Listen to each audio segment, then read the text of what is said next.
فرمایا ثم من، ثم کا مطلب ہوتا ہے اس کے بعد، ثم من، یا رسول اللہ ماں کے بعد دوسرے نمبر پر میٹھے انداز سے، اچھے انداز سے بات کرنا کس کا حق ہے کہ میں اس سے اچھے انداز سے بات کروں؟ ماں کے بعد، ماں کا تو پتہ چل گیا، دوسرے نمبر پہ جو میں سب سے بہترین اور مٹھاس کے ساتھ بات کرنی ہے، اخلاق میں ایکسیلنسی پیدا کرنی ہے، ماں کے بعد دوسرے نمبر پہ کون ہے وہ؟ تو آپ صلی اللہ علیہ وسلم نے کیا جواب دیا؟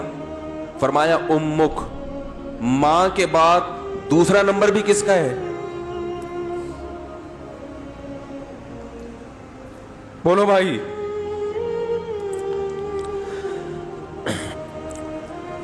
صحابی نے پھر پوچھا یا رسول اللہ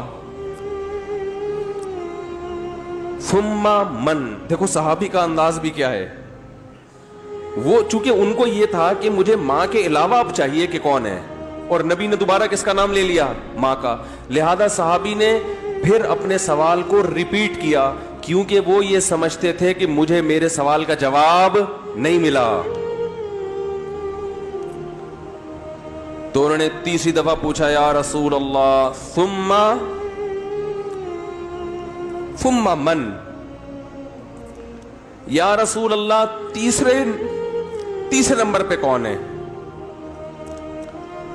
تو آپ صلی اللہ علیہ وسلم نے فرمایا امک، تیسرے پہ بھی کون ہے؟ بولو بھائی، یہ ہے ویمن رائٹس۔ یہ کیا ہے؟ یہ جو بے شرم لوگ حقوق نسواں اور عورتوں کے حقوق کے نام پہ الو بنا رہے ہیں نا، ان کی باتوں میں مت آیا کرو۔ ان کا مقصد صرف عورت کو کپڑوں سے آزاد کرنا ہے اور مرد کی دسترس سے آزاد کر کے مرد کے مقابلے میں لا کے مرد کا دشمن بنانا، تاکہ مرد عورت سے محبت کرنا چھوڑ دے، اس کا حق دینا چھوڑ دے۔ تمہیں اسلام نے عورت کے جو حقوق بیان کیے ہیں، اس کے بعد ہمیں کسی اور سے عورت کے حقوق کو سمجھنے کی ضرورت نہیں ہے۔ ہمیں کسی لبرل سے، کسی حکومت سے، کسی ویمن رائٹ سے، کسی سے ہمیں سمجھنے کی ضرورت نہیں ہے۔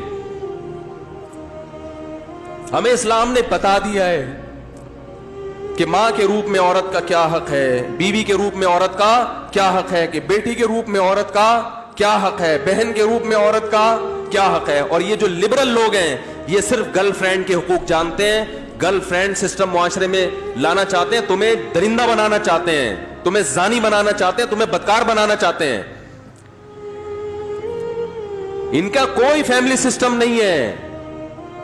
جو قوم نکاح کی قائل نہ ہو، ان کے ہاں ماں بہن بیٹیاں ہوتی ہیں۔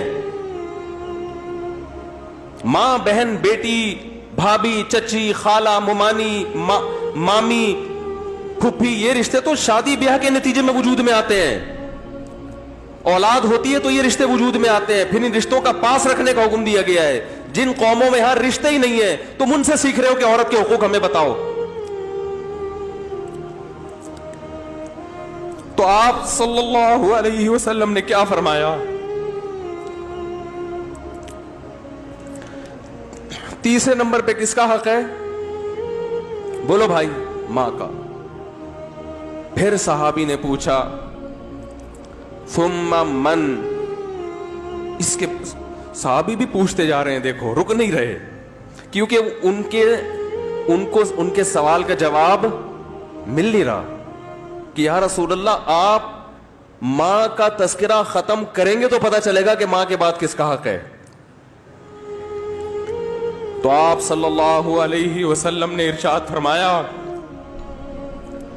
ثم ابوک، چوتھے نمبر پہ کون ہے؟ باپ۔